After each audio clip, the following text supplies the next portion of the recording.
Good afternoon and welcome to BC Cancer Foundation's 10th Annual Discovery Luncheon. Wow, a whole decade, 10 years already of making a difference. Discovery 2020 presented by BMO, Bank of Montreal and Sentes Automotive. My name is Claudia Van Emmerich from Global Okanagan Television, and I am the Honorary Chair and Master of Ceremonies for today's event, a role that I am very proud and honored to play once again. Now, as you may have noticed, things look quite different this year. However, our mission remains the same. We are here to change cancer outcomes. Cancer is relentless, but this community shows up every single year to make a difference. In fact, in the past 9 years, we have raised over $1.2 million in support of BC cancer patients in the interior and beyond. I would like to begin by acknowledging that the land which I am speaking from today is the unceded territory of the Syilx Okanagan peoples, and as Canadians, we all admire the vibrant mix of culture and nature on this land. We must acknowledge and learn from our history and commit to reconcile our past. Now, over the next 45 minutes together, we will hear from BC cancer experts, Dr. Stephen Chia and Anna Tinker, about the pivotal work being done to break down women's cancers.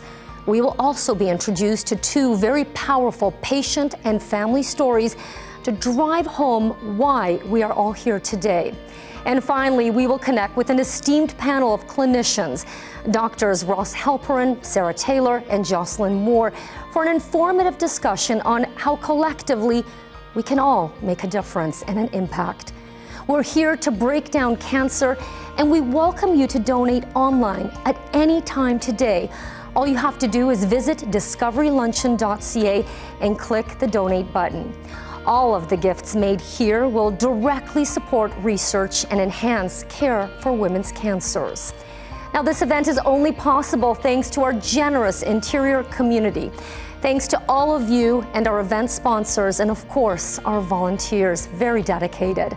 Special thanks to Kelowna Mayor Colin Bazaran and West Kelowna Mayor Gordon Milsom for their ongoing support and leadership within the community. And support, of course, of BC Cancer Foundation. And a special welcome and thank you to dignitaries with us today. Discovery 2020 has been made possible through the generous support of many community partners. And I would like to take a moment to acknowledge this year's sponsors, our presenting sponsors, BMO, Bank of Montreal, and Sentes Automotive. Our Hope sponsor, Kelso Technologies, our Discovery sponsors, AstraZeneca, Black & McDonald, Competition Glass, Innovate Digital Solutions, and Merck. Our proud supporters, DKL Financial, Okanagan Office Systems, and Odlum Brown Limited. And our in-kind and media sponsors, Global Okanagan, Lexus of Kelowna, One Peak Creative, and Staples Studio. I am so proud to be a part of this community, which is here to change the outcome for patients facing women's cancer. I would now like to introduce Sarah Roth, President and CEO of the BC Cancer Foundation. Good afternoon. I so look forward to Discovery Luncheon every year, which offers the opportunity to see so many familiar faces and, of course, welcome new members to our BC Cancer family. These are challenging times, and I am humbled by the continued generosity of our community. You have shown cancer patients next door and across the province that we are resilient and we won't stop. Today, we come together to spark change and to break down women's cancers. This is possible with thanks to our incredible Discovery 2020 committee, who has worked diligently to make our 10th year as memorable as ever. Job well done. Thank you. I'd like to take a moment to honor one of our dear committee members who sadly passed away this year. Ron McNerney was a cancer champion, member of the Discovery Luncheon Committee for over 3 years, and he had an unparalleled zest for life.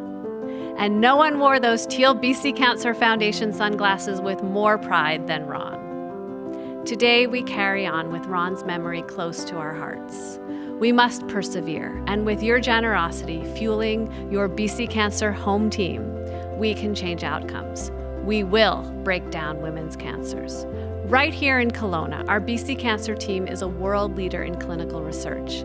This year alone, more than 5,500 women in British Columbia will be newly diagnosed with a breast or gynecologic cancer, while some women will be cured.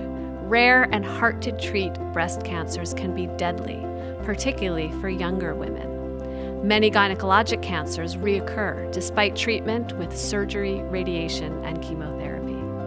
Our goal is simple: fund the best science, technology, and bring life-saving treatments to patients. This is possible right here in the interior. Now is the time to expand research so more patients can benefit, so more lives can be saved.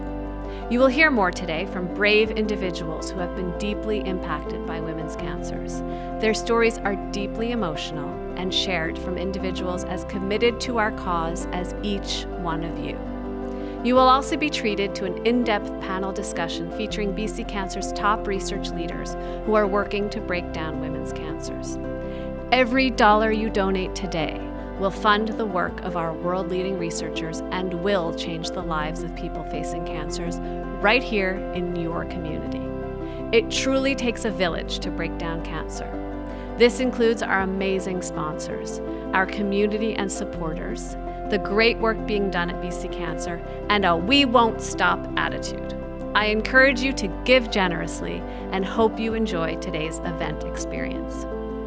It is my honor to now direct your attention to Gareth and Evie McRae, who will share more about why we are all gathered here today. Cancer doesn't stop, and neither will we. Thank you. Amy was a very warm and generous person, very giving.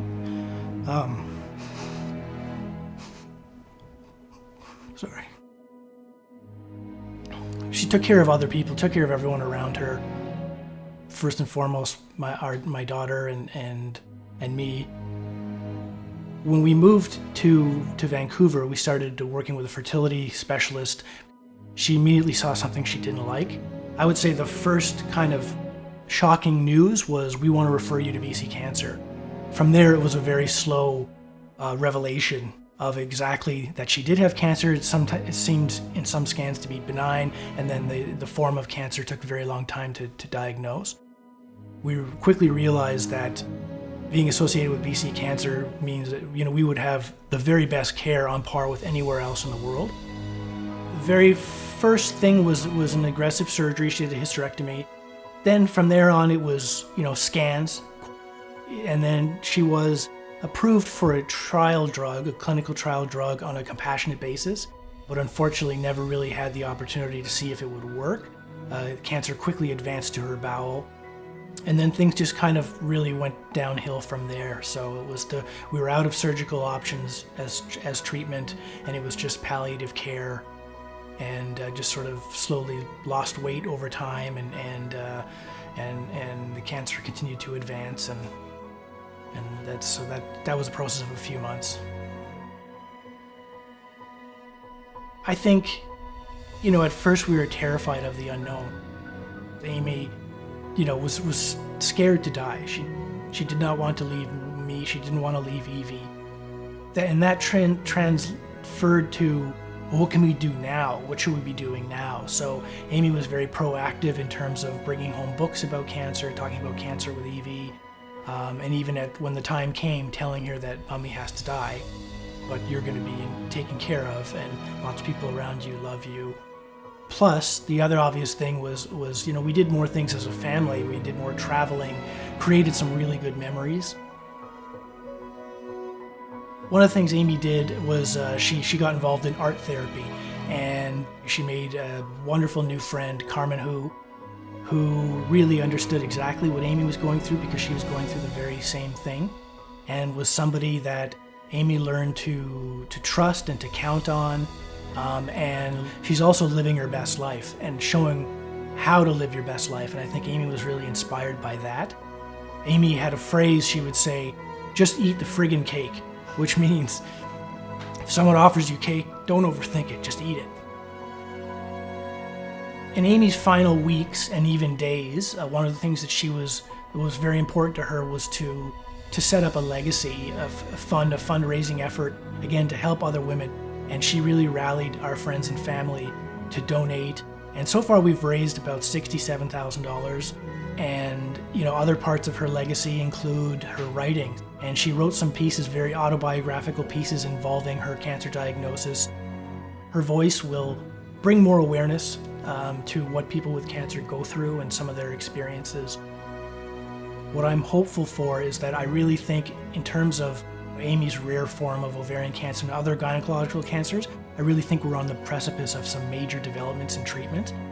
I'm hopeful that 10 years from now, I will meet a woman who's also involved in BC Cancer and fundraising who will say, I was diagnosed 10 years ago and I'm still here and I'm raising my children and spending time with my family. Even just the fact that our family could play even a small role in that will make at least something good come from all of the suffering and sadness that we've gone through. So I'm really looking forward to that day.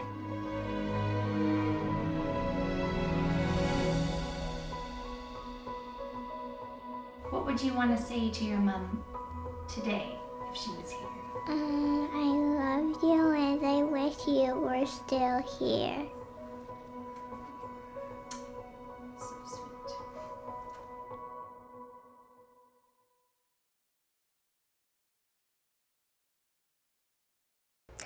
Thank you, Sarah, and a big thank you, Gareth and adorable Evie. What a very moving family story. It really is very hard not to get emotional hearing what they have had to endure, losing such an important person in their life. Truly heartbreaking, and what a powerful message. It is apparent that Amy made such a huge impact. Today, we would like to honor her and her family. All right, switching gears, it is now my pleasure to introduce our first of two presenting sponsors, John Duff, Regional Vice President of BMO Bank of Montreal, a generous supporter of BC Cancer. John, a very warm welcome. Good afternoon, everyone, and thank you for being with us today. On behalf of my colleagues and I at BMO Bank of Montreal, we are proud to be a long-term partner of the BC Cancer Foundation and a continued sponsor of the 10th Annual Discovery Luncheon, raising funds to advance cancer research and care right here in the interior. Before I begin, I would just like to congratulate everyone who has worked tirelessly to make this event happen. Your hard work, especially in regard to being able to host this event virtually, is hugely appreciated, and we thank you. BMO continues to be focused on giving back in the communities where we live and work to benefit our employees, our customers, and our communities as a whole. This work is underscored by our purpose, to boldly grow the good in business and life. This purpose guides every decision we make. It inspires and empowers us to think big and to do more for our customers and for the communities we serve, particularly during these unsettling times. And what better way to give back to our communities than by continuing to partner with and support the BC Cancer Foundation through donations, sponsorships, and events such as this one. My team in Kelowna remains particularly proud of our transformational gift of $500,000 3 short years ago for the PET-CT in Kelowna. The foundation has impacted the lives of colleagues at BMO, our clients, and the communities in which we live and work. The work the foundation does is of immeasurable importance, and today we can help. We all know someone who has been touched by this dreadful disease. A mother, a grandmother, a sister, an aunt, a friend, a co-worker, or in my case, a spouse who was diagnosed with metaplastic breast cancer in 2018 and completed her final radiation treatments 24 months ago this month. As we look ahead, we know that in 2020 alone, over 5,500 British Columbians will have been diagnosed with a women's cancer, much like my wife's. That number is staggering. The seriousness of the situation is clear. There is a strong tradition of generosity in Kelowna, and it is a privilege to be part of a community that shows this level of commitment. Our gifts drive the success of the BC Cancer Foundation, and they help change cancer outcomes. They show, in a very concrete way, that we're here to help. It confirms that we share a simple belief. Being part of this strong community includes helping others along the way. Together, we all can continue to build on the great work of the BC Cancer Foundation. We partner, we donate, we invest, and in doing so, we set a high standard for all others in Canada and the rest of the world. Cancer doesn't slow down, so now is not the time for us to slow down either. It is the time for us to continue to give generously. Campaign after campaign, event after event, we've surpassed our own expectations of ourselves, and every time we have, it gets a little harder next year to do something more. And this year is certainly no exception as we come together virtually to raise funds to support women's cancers. But I know we can. I would personally like to thank all of you who made last year's Discovery Luncheon a success. Please join me here again this year by making a donation to continue this tradition of generosity in helping support the BC Cancer programs right here in our community. So, on behalf of the 2,000 employees of the BMO Bank of Montreal's BC and Yukon region, thank you all for your commitment, for your generosity, and for being part of the solution. Now, you're going to hear from our co-presenting sponsor, Pamela Pearson from Sentes Automotive. Thank you, John. Good afternoon, everyone. I am Pamela Pearson. I'm the Director of Internal Operations for Sentes Automotive, a group of 6 dealerships in the Okanagan Valley. Sentes Automotive represents almost 300 employees between Penticton, Kelowna, and Vernon, and Discovery Luncheon benefiting the BC Cancer Foundation has been the main cause that we've supported for the past 9 years. Rick and Margot Sentes own Sentes Automotive, and several years ago, Margot was diagnosed with breast cancer. With her diagnosis, along with our employees' personal connections to cancer, we became the co-presenting sponsor of this special event, donating approximately $100,000 and countless hours of volunteer time over the years. Each year, we've been proud to have dozens of our team attend this event, and this year is no different, other than they didn't have to leave work this time. I am thrilled that we are celebrating our 10th year of this event, 10 years of memories, community, leadership and impact, advancements to research and care, and changing outcomes for those facing a cancer diagnosis. Collectively, we've raised over $1.2 million in this time. We should be extremely proud. In previous years, it took the hard work of a great committee to make this event a success. This year, we face new challenges as the event had to change formats. The committee and BC Cancer Foundation staff rallied, and we are very excited to have all of you join us today for this inspiring show. As chair of the committee, I'd like to take this opportunity to briefly recognize a group of dedicated individuals I get to work with throughout the year to make this event what it is today. On the committee this year, we have Claudia Van Emmerich, Honorary Chair, Sharon Babcock, Shannon Gall, Megan Lepp, Shanna Mather, Carol Semeniuk, Matt Stewart, Kelly Taverner, Karen Warner, and with us in memory, Ron McNerney. I would also like to extend a warm welcome and appreciation to those in attendance today who have served on our committees in the past. Thank you for your ongoing support. I would also like to take a moment to personally thank and recognize my friend and colleague, Ron McNerney. We are all so grateful that we had the opportunity to work with him on this committee, and I also had the pleasure of having him as a team member at Sentes Automotive for a few years before he passed away earlier this year. Cancer doesn't stop, and neither will we.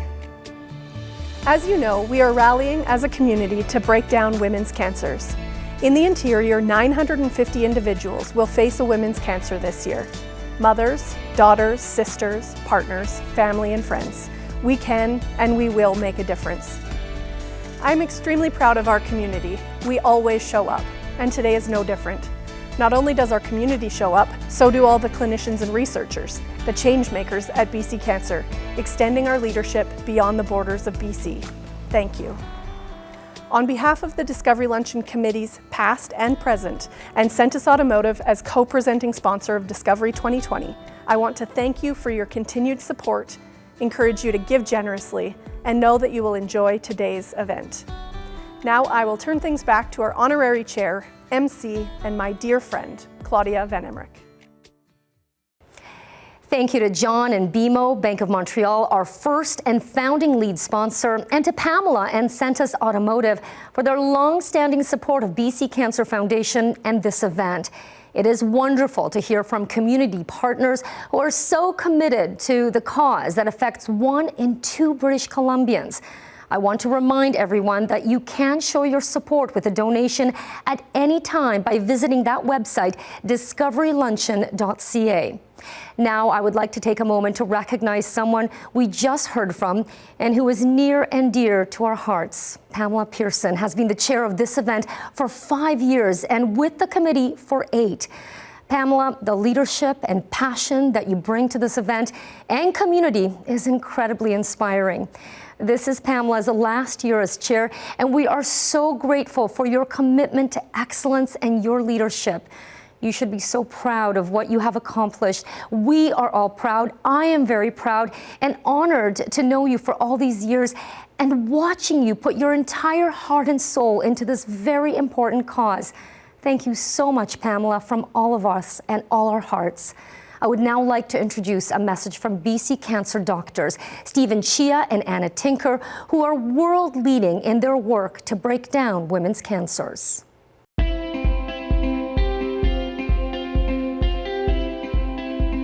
This is the year. Together, we will break down women's cancers. In 2020 alone, nearly 4,000 women in British Columbia will be diagnosed with breast cancer. And nearly 1,500 women will be diagnosed with gynecologic cancer. Cancer doesn't stop, and neither will we. We have been deeply committed to science and care in ways that directly influence our patients. And we've done this with the support of our donor community. BC Cancer was the first in the world to sequence the DNA of the original and the metastatic breast cancer, leading to a better understanding of the disease and potentially how to specifically treat the cancer. BC Cancer researchers were the first to discover and implement a new method of ovarian cancer prevention. This method has since been adopted by cancer centers around the world. Today, we're on the cusp of more cures for women's cancers, and we're leading the charge for innovative therapies and precision medicine. Diagnosing women with gynecologic cancers 10 years ago meant a fairly short list of treatment options, and for many women, a poor prognosis. Today, we look at the very specifics of what we call predictive factors in breast cancer that allows us to more selectively tailor the treatment, including not recommending chemotherapy or more specifically targeted therapy for their breast cancers. Over the course of my career, new treatments have become available thanks to clinical research.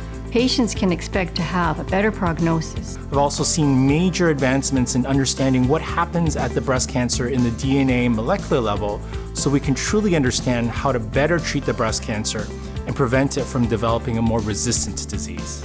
I'm proud to be part of BC Cancer. Here we have a group of innovative and dynamic clinicians and researchers. We have patient-centered care, and we have an ever-growing list of research opportunities.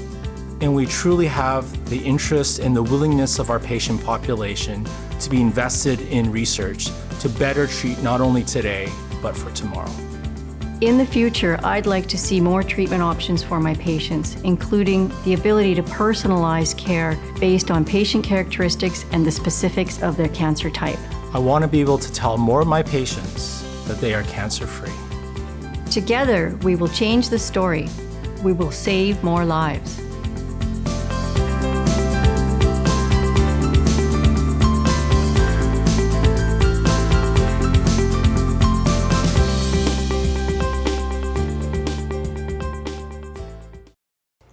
I'm sure I can speak on behalf of many of you. I feel inspired and energized after hearing from Dr. Chia and Dr. Tinker.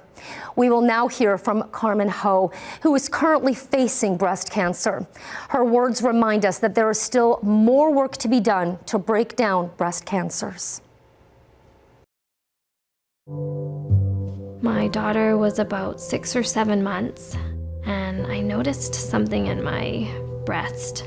And they felt like 2 tiny little nodules, and I went to get it checked out. The ultrasound came back and said it was normal, and as time went on, the lump started bothering me more and more, and many months later I asked for another ultrasound. that's when they discovered my breast cancer. And my daughter was only 1 year old. Like, I think as a young mom, that's like the last thing you ever expect.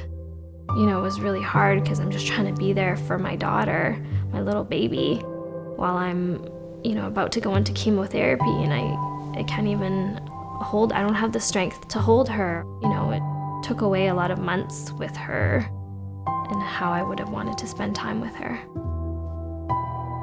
We started chemotherapy right away. I lost all my hair, and then after that, I had my surgery. And then after radiation, we signed up for a drug trial for an experimental drug, and I've been on that drug for the past 2.5 years. You know, I wish I could be like every other young mom and just be worried about what lunch to pack my daughter and, you know, her first day of school. Like, I get all those things, but, you know, there's all these other things in my mind, like, what if I pass away in a year? What if I pass away in a few months? Like, what do I want to teach her? What do I want her to know? How do I prepare my husband for, you know, living a life and taking care of Evelyn without me? You know, all these things that I have to think about that I wish I didn't have to. You know, my life is just, like, the best parts of my life are just starting. I think becoming a mom was one of the most rewarding things that's ever happened to me. And the thought of it being taken away early is just, it's heartbreaking. And the thought of Evelyn growing up without a mom is just unimaginable, and I don't want to think about it, but I do. I first met Amy McRae at BC Cancer Agency. I was attending the art therapy group for young adults. It was my first session, and she was in the group. I think Amy was just always there for me. You know, if I had a scan coming up and if I had scanxiety, she'd be right there with me. She'd have scanxiety, and, you know, she'd be just as nervous about receiving results. And late at night, I'm having these weird thoughts about, you know, oh, what am I gonna do at my celebration of life? I can call her and she would understand, and she's had the same thoughts. Like, I can't talk to anyone else about this kind of stuff. Yeah, we were meant to be on this journey together, and we were. I feel so grateful to be living in British Columbia. It's one of the leading research centers in the world. To have access to these drug trials and these drugs that I'm on, it honestly means life or death. And it means I get an extra year or months with my daughter. And I would give anything for more time. And I'm just so grateful to have received the care that I've received at BC Cancer.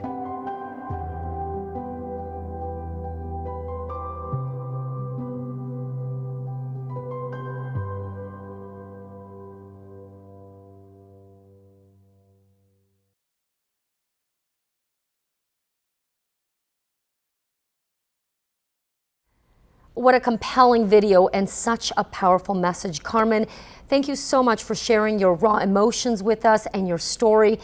It really is a real reminder of how cancer affects so many of us, our friends, our family, our colleagues, and our neighbors. And we wish you all the very best from the bottom of our hearts. And we wish you time, and more time with your precious family, including your beautiful baby daughter. And what is really important and wonderful to know is that today, we do have the ability to provide more hope for families like Carmen's by supporting the incredible work being done at BC Cancer right here in the interior and throughout BC. So on that note, it is my absolute pleasure to introduce our esteemed panel here today, socially distanced of course, at Lexus of Kelowna, to share their insights into the great work being done at BC Cancer. So on today's panel, we have Dr. Ross Halperin, radiation oncologist and executive medical director at BC Cancer Kelowna. We also have with us today Dr. Jocelyn Moore, radiation oncologist at BC Cancer Kelowna, and Dr. Sarah Taylor, medical oncologist at BC Cancer Kelowna. Thank you so much for joining us today and taking time away from the important work that you do to talk about that important work that you do right here today. So let's dive right in and begin with Dr. Ross Halperin. So Dr. Halperin, we're talking about breaking down women's cancers. Can you talk to us a little bit about how we are doing that? How are we currently breaking down women's cancers for the 5,500 British Columbians diagnosed this year alone, 950 of them who live here in the interior? How are we doing that? Well, thank you for that question. In my role as Executive Medical Director, I'm responsible for the quality of cancer services that interior British Columbians receive. And BC Cancer does what it does, provides the best possible care today to every patient that we look after. And when it comes to women's cancer, that means the best possible surgeries, radiation therapies, brachytherapy, and precision systemic therapies. And though we provide the best possible care we can today, we know that what we can do today is never good enough, that we always are, while doing the best possible today, striving to do better for tomorrow by doing research. And, you know, I know there's a lot of work being done behind the scenes, and you say there's a lot more work to be done. Let's talk a little bit about donations and donor funds. So we all know that donations are critical when it comes to doing the work that you do, but can you paint us a more precise picture of just how important donor funds are when it comes to researching women's cancers? Right. As we've heard, our best we can do today isn't good enough for everyone, and that's not good enough for us. So doing research is essential to make better our care better for tomorrow. So the standard funding of the healthcare system funds the best possible care today, but it doesn't fund the innovations that we need to make care better for tomorrow. That's where we need our community support behind us, and that's where philanthropy and fundraising is so key, because it gives us the opportunity to do research that generates information that gives us the knowledge on how to improve care for tomorrow. So people really are making a huge difference when it comes to making progress. It can't be understated the impact of our community on improving cancer care. Thank you, Dr. Halperin. We're going to give you a little bit of a breather. We're going to come back to you for some closing remarks, but you can just take a breather. We're going to move on right now to Dr. Sarah Taylor. Thank you so much for being here. We so appreciate your time. I want to talk to you a little bit about a program that's called the Be Precise program. I don't know much about it, as I mentioned, and I'm not sure if a lot of our donors or viewers today also know. So what can you tell us about the Be Precise program and how patients will benefit from this in the future? Thank you. So as my role as a medical oncologist here at BC Cancer, I'm always striving to find better treatments and better drug treatments for our patients with cancer. And the Be Precise program is a precision medicine program for breast cancer patients across BC. And what it is a research biobank, and that means that it collects samples from patients, specifically cancerous tumor samples, blood samples, and also other important and vital health information to be used for research purposes. And so this collection of biologic information and health information, which is a biobank, is a core component of the Provincial Breast Cancer Clinical Research Program. And the goals of this biobank are basically to identify new subtypes of breast cancer, to better characterize how breast cancers develop and to develop new diagnostic tools, to better understand how our current treatments work and how effective they are, and to promote collaboration among breast cancer researchers not only within BC but across Canada and globally. And the goal of Be Precise overall is to break down breast cancer for women and to bring more effective treatments for patients. All that sounds so encouraging, but can you elaborate for us how precision medicine impacts breast cancer treatment? Precision medicine basically allows us to give the best treatment for the right patient at the right time. So historically, breast cancer treatment was a bit of a one-size-fits-all because of that was where our understanding of breast cancer treatment was at. But with time and with more sophisticated tools, we've learned that not all treatments work for all patients. And so this is where programs like Be Precise come in. And this program really ties in with the other work that we're doing provincially with the Personalized Oncogenomics Program, or POG program. And both of these programs together work to use state-of-the-art technology to analyze a patient's DNA to help us better break down what is driving a patient's cancer. And not only to help understand what initiates cancer, what makes it progress, and what drives therapeutic resistance. But again, it really helps to tailor and personalize the treatment for the patient. And by doing that, we hope to give patients more effective treatments and also to spare them from treatments that aren't going to help them. Thank you, Dr. Taylor. That all sounds very important, very encouraging, and exciting as well. So thank you for your time. We're going to move ahead now, and we're going to speak with Dr. Moore. I know that you're involved in a number of initiatives, a number of projects when it comes to women's cancers. Can you talk a little bit about some of the ones that you are most excited about? Yeah, definitely. Thank you for having me here to talk about gynae cancers. I don't think it happens often enough. Since I'm a radiation oncologist, I'm going to stick with the radiation trials and initiatives that we're involved with. The one that I'm most excited about is actually using 3D printing technology to create some custom templates and custom brachytherapy applicators for women when we're treating vaginal cancers or recurrences of other gynecologic malignancies in the vaginal vault. So it started out as a master's project in the medical physics department, and then they pulled us in from the radiation side of things to add a clinical component to the trial.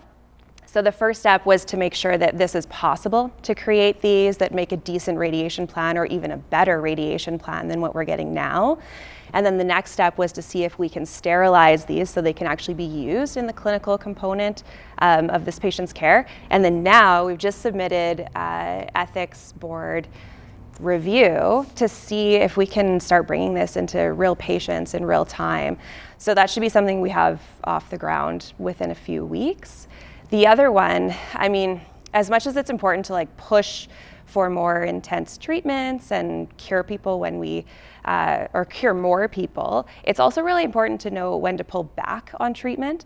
So this other trial we have is called TAPER, and it's opening within the next couple of weeks. And what it's looking at is early stage uterine cancer patients, breaking down the molecular subtypes of these cancers, and some of them are so favorable that they likely don't require further treatment.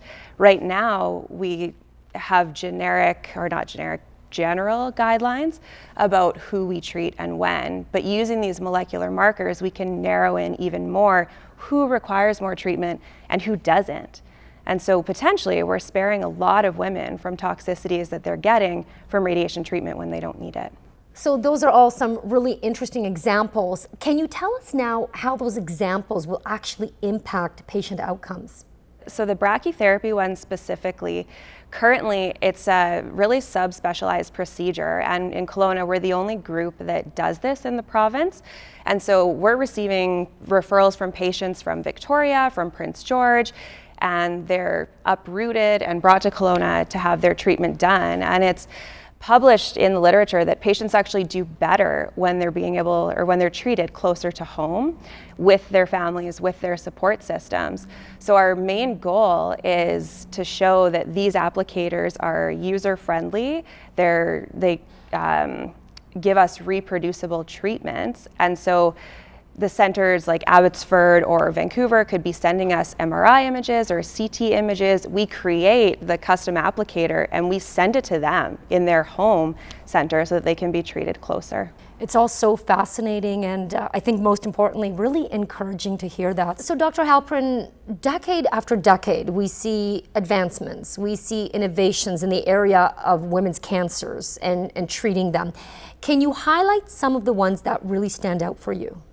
We're fortunate at BC Cancer Kelowna to have a terrific team of world-leading expert clinicians involved in research that are helping us innovate and bring better care for tomorrow.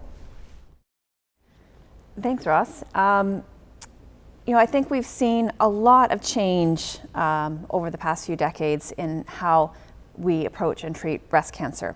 For example, because of more sophisticated testing and tools, we're learning that there are different subtypes of breast cancer that are very different in how they behave, how they might spread, what kind of treatments they respond to, and that we really need to understand more than just the diagnosis of breast cancer. There's a lot more information than we need than that to give the best treatment for the patients. And so because of this, we've now seen that the treatment is really tailored based on the subtype of the breast cancer. And what's happened is we're getting much more effective treatments. Even in people who were facing a devastating diagnosis of incurable cancer, we're seeing patients living much, much longer and with really good quality of life compared to what they used to. I had many examples of this, but one patient in particular strikes me who, when she was diagnosed, was extremely ill and couldn't breathe and was in the hospital because she basically couldn't get enough air and get enough oxygen. And when her test results came back telling us about the subtype, we were able to give her targeted treatment that specifically targeted her cancer cells. And now she's years later, living a normal life, and you wouldn't know she has cancer anymore thanks to this treatment that is keeping her cancer under control. And while we want to increase how many patients are completely free of cancer, and that is something that we've seen happen, we also want to make sure that patients who are living with cancer are living better and more productive lives and getting to spend more time with their family. Dr. Moore, do you have any comments to add to that? Innovations, advancements? Absolutely, yeah. And I will stick on the breast cancer thread for now. In the radiation side of things, it's also a really exciting time for breast cancer patients because we're no longer offering a standard 5-week regimen. In some patients, that's completely appropriate. But for a lot of patients, they could be eligible just for a single-day brachytherapy procedure. They could be eligible for 1 week of treatment, just 5 treatments in a row.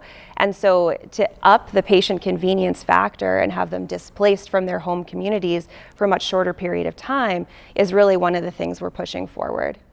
So we've come so far, yet it seems like we have a long ways to go. So let me ask you, what are you hopeful for? What are you excited about moving into the future when it comes to treating women's cancers? I'm really excited to be in this era. Why? Well, when I trained, we were looking after lung cancers, breast cancers, women's womb cancers, a generalized therapy for a generalized condition. And we're moving from that shotgun era to an era where we have a bullet with the cancer's name on it. We're moving to an era where we know what is driving that individual's cancer genetically, and we can custom tailor the cancer treatment to that individual cancer's weakness. That's exciting. We'll do way better. Dr. Taylor, same. What are you excited about moving into the future? I think there's a lot to be excited about, and just to name a few things, and building on what Dr. Halperin said, our treatments are becoming much, much more sophisticated in knowing that which cancer is going to respond to which treatment and which is going to be best for the patient. And so understanding not just how the tumor looks, but the real inside mechanism and workings of that cancer cell through understanding its genes and DNA is allowing us to kind of push the boundaries and break the molds of the standard treatments that we've had for patients. And also, I think there's still a lot of unmet need in the treatment of breast cancer because we know that there are some breast cancers that just are notoriously hard to treat, that are resistant to a lot of the treatments that we have. And I see a lot of hope for ways to break those cancers down and find more targeted treatments for them. And then finally, I think we are learning about ways to do a better job of identifying who's at risk for recurrence and who isn't. And for those patients who might be at risk of recurrence, what are better ways to monitor them and to surveil their cancers, and then also to intervene to prevent cancer recurrence. And so I'm really hopeful about those kinds of treatments as well. Wonderful. Thank you, Dr. Taylor. Dr. Moore, what are you hopeful for moving to the future? What are you encouraged by? Well, just to add on the idea of precision when it comes to gynae cancers, and especially procedural radiation for gynae cancers, it's really about finesse. And so at this point, we know what we need to do to treat the cancer, but the more we can hone in on the actual tumors with proper imaging modalities, the better the outcome is going to be. And so our dream in the gynae radiation oncology world is eventually, in Kelowna world, I should say, is to have an operating room compatible with an MRI machine. So they have these in other centers. It's the top of the tops as far as it goes for imaging and delivering radiation treatments for these women. So there's certainly lots to look forward to when we think into the future and what may come next. I can't wait to talk to all of you in 5, 10 years from now to see where we're at then. So Dr. Halpern, I'm just going to throw it back to you for some final remarks on behalf of the panel, and also if you can touch for us on the importance of community support in the very important work that you do. Well, it's very meaningful. By being supported by our community, it allows us to be engaged in research. And being engaged in research allows us to recruit from the world's best, like Dr. Taylor and Dr. Moore with us today, and the rest of our team at BC Cancer Kelowna. And our team, though we always deliver the best possible care today, there are people for whom we can't achieve the outcomes they'd hope for, and it's hard on patients, and it's hard on their families, and it's hard on us. And research is the engine of hope so that outcomes will be better for tomorrow. Thank you so much, Dr. Halpern, Dr. Moore, and Dr. Taylor, for your insightful discussion today. Your leadership truly is an inspiration. You know, it fills me with such immense pride and comfort as well to know that we have world-leading clinicians, and they are right here in our very own backyard. I am excited to share that the BC Cancer Foundation is now live with an important campaign to break down women's cancers. Today's event is part of that launch and is just the beginning of the impact we can all make together.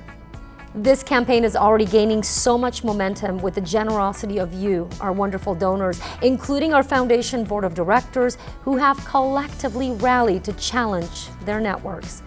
Today, we've heard from individuals who have really put a face to this terrible disease, from loved ones that we have lost to those who inspire us today. Every journey is really so unique. What we have in common, though, is our commitment to change the outcome, and we can. So as we near the end of our virtual event, I would like to once again thank all of you for joining us for Discovery 2020. I have learned so much today, as I do every year, and hope that you have too. I would like to extend gratitude to our BC Cancer experts who are on the front lines working daily to break down cancer. You are our heroes, truly, and so are you, our incredible donors. For those of you who have not yet done so, we really encourage you to visit discoveryluncheon.ca and do donate to this very important cause so we can keep this momentum going. You know, cancer does not stop, and neither do we. We thank you so much for joining us today, and we really do hope to see you next year.